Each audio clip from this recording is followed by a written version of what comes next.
Hey everybody, thanks for clicking on this video. Today we're going to be looking at finding values of arcsine. If you want to follow along, the links to the companion worksheet are in the description below. And if you want to see more videos like this, don't forget to click that subscribe button. So let's get started. Now the thing to keep in mind is that arcsine and cosecant are not the same. With arcsine, what we're doing is we're plugging in a ratio and we're getting back an angle. The other thing to keep in mind is that arcsine only deals with the right-hand side of the unit circle. It's only going to give us values between negative 90 and positive 90 degrees. The other thing to be aware of is that you will see arcsine represented two different ways. One way is like this, it'll say arcsine. The other way you'll see it, especially if you have a calculator, is written like this.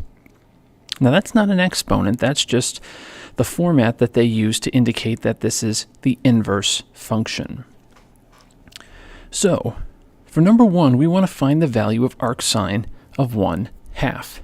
So what we do is we look at our unit circle and we ask, where is sine 1/2? Now we've got to remind ourselves, on the unit circle, what is sine? Well, sine is the y value. So where do we get a y value of 1/2? Right there.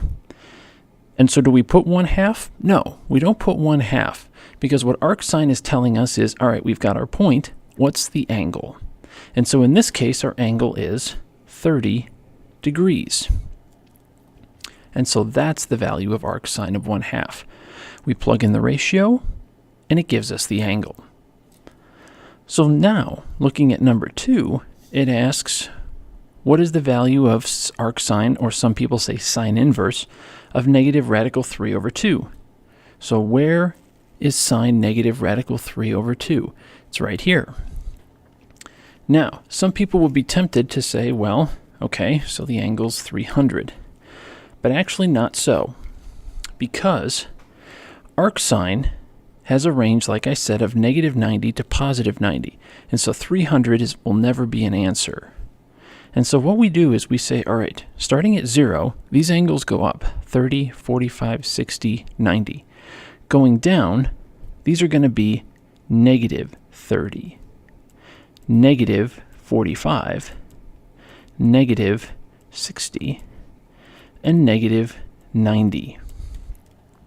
So the angle that we're dealing with is actually negative 60 degrees.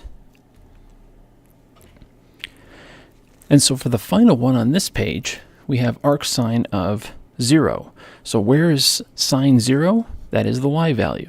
And that happens to be right here at the angle 0. Okay. Now on the second page, here we want to find arcsine of sine of 5 pi over 6. Well, we have to remember what the rest of our unit circle looked like, because first we have to figure out what this is. What is sine of 5 pi over 6? And if you have your unit circle, you might want to have it handy for these two. And so, well, let's see, 5 pi over 6, that's going to be 1/2.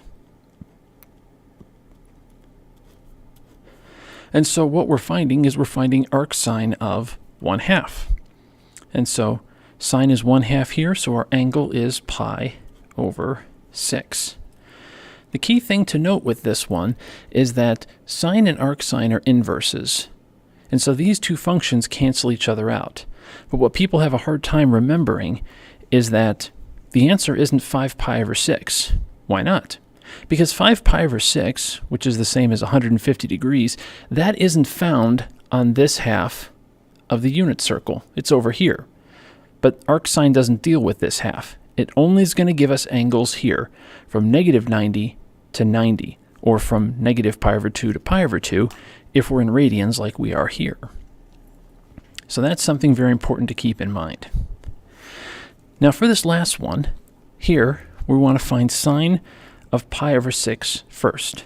So now we're given an angle, pi over 6, and we ask, what is sine? In this case, sine is 1/2. So we have 2 times 1/2. So now we multiply these two, and so we get 1. And so now we ask, where is sine 1? Right here.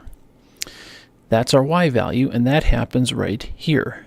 So arcsine is going to give us the angle of 90 degrees. And that's our value. Thanks for watching this video. If you liked it, give it a thumbs up. If you have suggestions or problems you want to see worked out, type a comment below. To support the channel, click the Patreon link to help keep this going. Thanks so much for watching. And remember, the best way to understand something is to do it.